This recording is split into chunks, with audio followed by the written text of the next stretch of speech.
बहुत समय से चलते आ रहा है, ये आज की बात नहीं। ये मत सोचो कि ये कोई नई प्रथा हमने चालू की है, ये नई प्रथा नहीं है, ये तो बहुत पुरानी बात है। सेवा, सत्संग और भजन तुम करो, सेवा करो। सेवा किसके लिए करो? सेवा होती गुरु महाराज जी के लिए, पर सेवा का आनंद तुमको ही मिलेगा, गुरु महाराज जी को नहीं मिलेगा। सेवा का फल तुमको ही मिलेगा, गुरु महाराज जी को नहीं मिलेगा। बस इतनी बात है कि सेवा जो होती है वो गुरु महाराज जी की सेवा।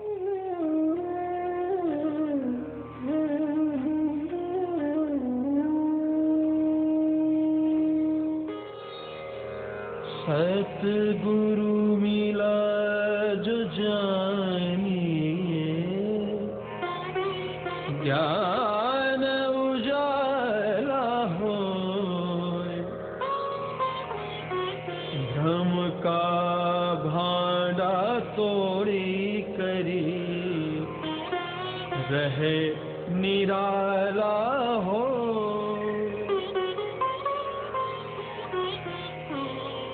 असली सद्गुरु मिल गए, इस बात का विश्वास तब करो जब तुम्हारे हृदय में ज्ञान का प्रकाश हो जाए, संशय और भ्रम को मिटाकर जिसका स्वरूप दुनिया से निराला हो।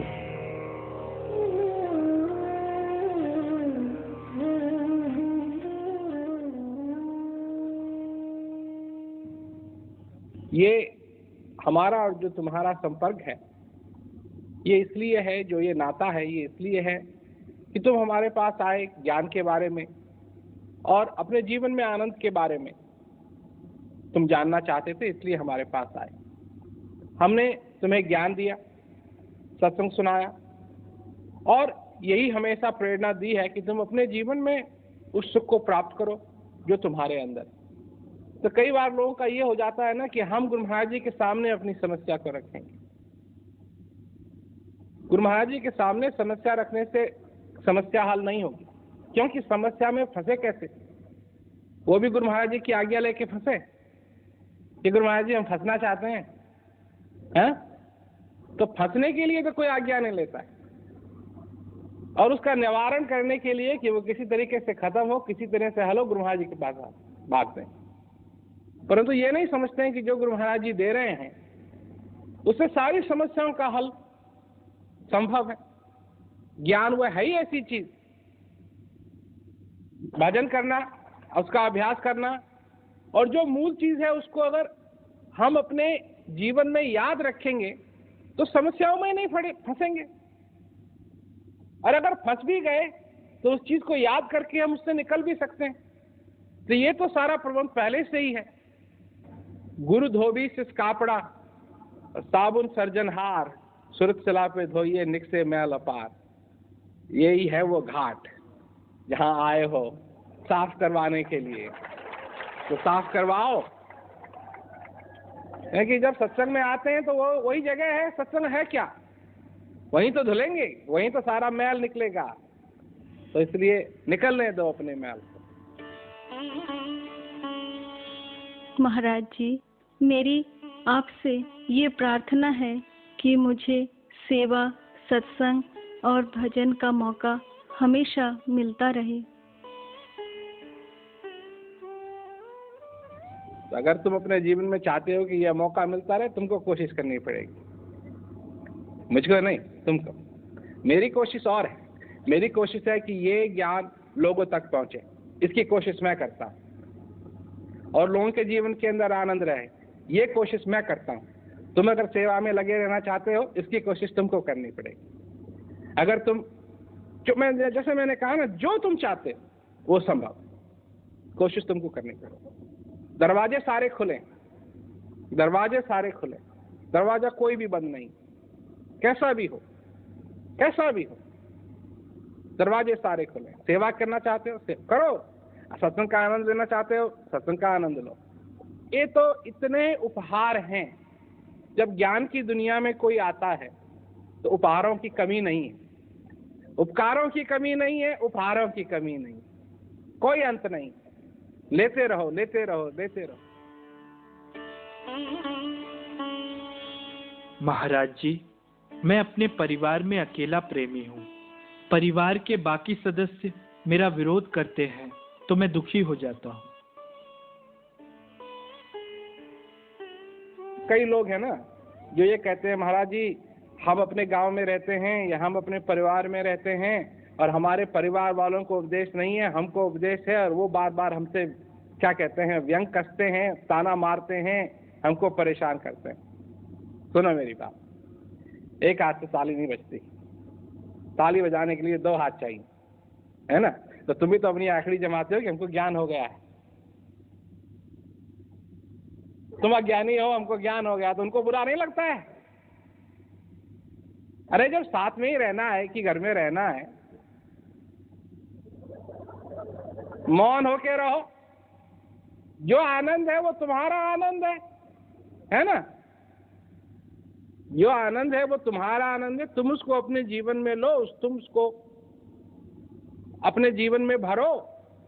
ये क्या है कि हैकड़ी जमाने के लिए एक दूसरे के पास लोग, मेरे को ज्ञान हो गया, तेरे को ज्ञान नहीं हुआ, मेरे को ज्ञान हो गया।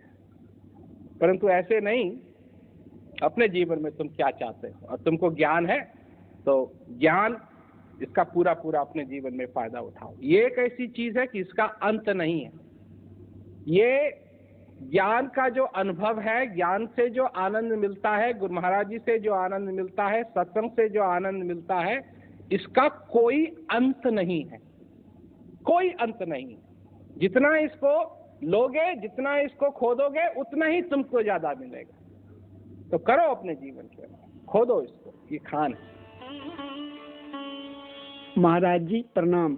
अपनी बूढ़ी अवस्था के कारण अभ्यास में बैठने में तकलीफ होती है, कृपया कर इसके लिए कोई उपाय बता दें। लेट के करो।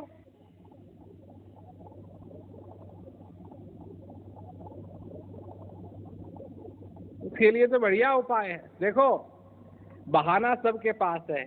यहाँ ऐसे ऐसे भी बैठे हैं तो 21 साल के जवान हैं, उनको भी बाधा आती है बैठने में। क्यों आती है? टाइम नहीं है। तुम्हारे पास टाइम है पर अब शरीर नहीं है।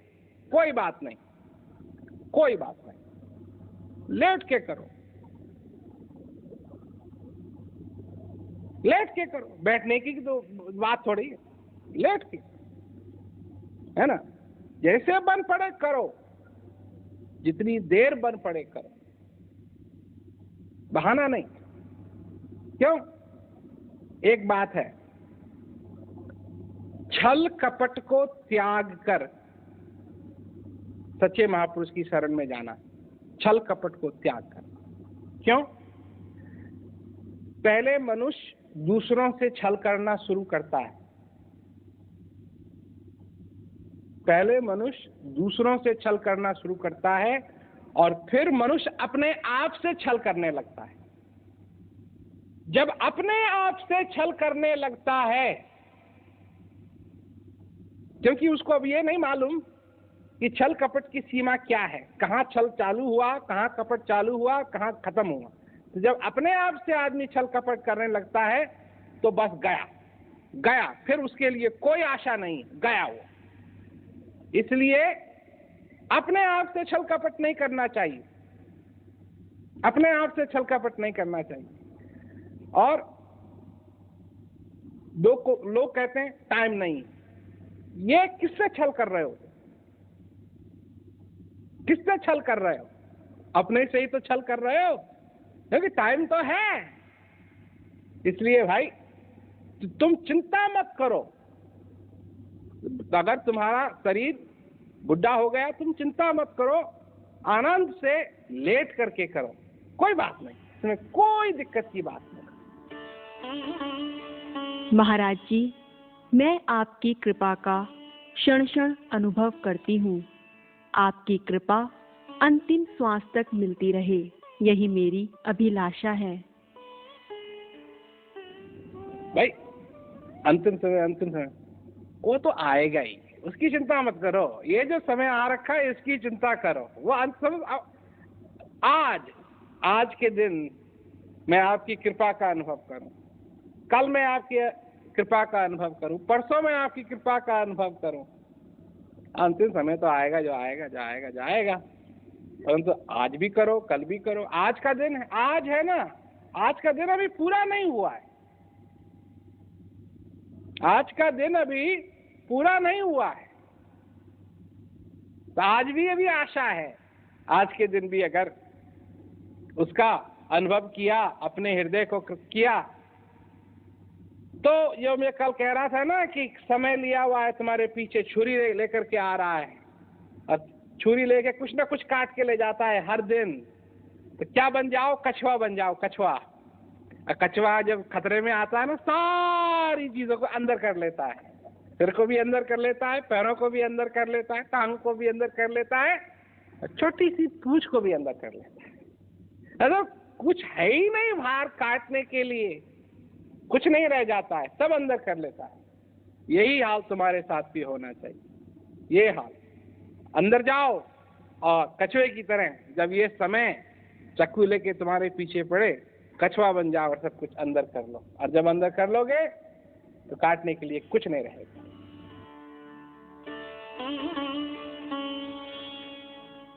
महाराज जी, प्रचार में मैं जाता हूँ तो लोग पूछते हैं तुम किसका प्रचार करते हो? तो मैं कहता हूँ कि वो तो मेरे भगवान हैं, हमारे राम हैं, लेकिन लोग समझते नहीं हैं, हमें धक्का देते हैं। मैं उनको क्या बोलूं? मैं उनका प्रचार कर रहा हूं जिन्होंने मेरे जीवन के अंदर शांति लाए हैं, उनका प्रचार कर रहा हूं जिन्होंने मेरे को मेरे जीवन में शांति का अनुभव कराया। तो दो धक्के नहीं लगेंगे पीछे से। मैं कभी राम नहीं बनता हूं, परंतु तुम बना देते हो। इससे क्या होता है? लोगों को शंका होती है।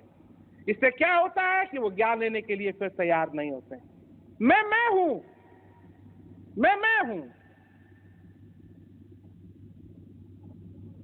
तुम राम कह करके मेरा नाम ऊंचा नहीं कर सकते। भगवान राम तो भगवान राम थे, वो आए, उन्होंने अपना काम किया, अपने भक्तों के साथ जो उनको करना था वो किया। अब भगवान कृष्ण आए, भगवान कृष्ण ने किया जो उनको करना था वो किया। और मैंने क्या किया? मैंने तुम्हारे जीवन के अंदर शांति का अनुभव करवाया। बात अगर प्रचार की करनी है तो तुम अपने निजी अनुभव की बात करो, निजी अनुभव की। कौन हूं मैं?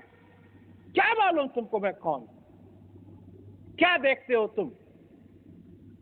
दो हाथ हैं, दो आंखें हैं, जैसे तुम्हारी है वैसे मेरी। पर अगर किसी से प्रेम होता है, प्रेम, इसीलिए तो तुम आज यहां आए हो। और मैं यहां क्यों आया हूं? ये तुमसे प्रेम है इसलिए आया हूं, दुश्मनी नहीं, प्रेम। तुम क्यों आए हो? तुमको प्रेम है, प्रेम के कारण आए हो। प्रेम की बात करो ना, स्पष्ट बात करो। यहां कोई है जिसने मेरे जीवन के अंदर शांति भर दी। महाराज जी, जीवन में जब कभी दुख आता है तो सब कुछ बिखर जाता है। मैं बहुत विचलित हो जाता हूँ। तुम्हारे पास ज्ञान है, इसका अभ्यास करो, हृदय से अभ्यास करो और तैयार रहो। जो आएगा उसके लिए तैयार रहो, सुख आए उसके लिए तैयार रहो। क्योंकि लोग जब उनके जीवन के अंदर सुख आता है ना तो वो तैयार नहीं रहते हैं। तो आता है, हाथ से निकल जाता है, फिर पछताते हैं, वो निकल गया, हाथ से निकल गया। नहीं, सुख के लिए भी तैयारी करनी पड़ेगी और दुख के लिए भी तैयारी करनी पड़ेगी। तब तैयार रहो। ज्ञान ऐसी चीज है। मैं हूं, मैं तुमको बार बार याद दिलाऊंगा, मैं तुमको बार बार याद दिलाऊंगा। तैयार रहना, तैयार रहना। क्यों? मुझ जैसा मित्र तुमको नहीं मिलेगा। और जो तुम्हारे को दुनिया में मित्र मिलेंगे ना, वो तुमको सिखाएंगे अपना टाइम बर्बाद करने की विद्या। तुम्हारा टाइम बर्बाद करेंगे तो अपना तो करेंगे, तुम्हारा भी टाइम बर्बाद करेंगे। अब चलो वहां चलते हैं, अब चलो वो करते हैं, अब चलो वहां चलेंगे, अब चलो वहां खाएंगे, अब चलो वो फिल्म देखेंगे, अब चलो। मैं तुमको बताऊंगा। मैं ये नहीं कह रहा ये गलत बात है, ये अच्छी बात है, परंतु एक ऐसा भी मित्र होना चाहिए तुम्हारा जो तुमको सही रास्ता बताए, जो तुमको सही रास्ता बताए कि ये भूलना मत, तुमको सुख के लिए भी तैयार होना है, दुख के लिए भी तैयार होना है। जाओ, रात्रि में जाओ, इसमें कोई खराबी की बात नहीं है, पर अपने साथ दिया लेकर के जाना ताकि तुमको अंधेरे में ठोकर नहीं खानी पड़े। जाओ, रेगिस्तान में जाओ, कोई बात नहीं है, चिंता की बात नहीं है, तो पानी साथ जरूर ले जाना, है ना।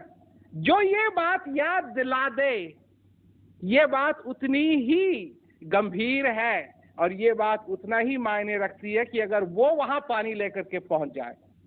एक ही बात है कि अगर किसी ने याद दिला दिया ना तो उसका उतना ही आभार है कि जैसे वो स्वयं पानी लेकर के उस रेगिस्तान में पहुंचे। तो इसलिए बात को तैयार रहो अपनी जिंदगी से।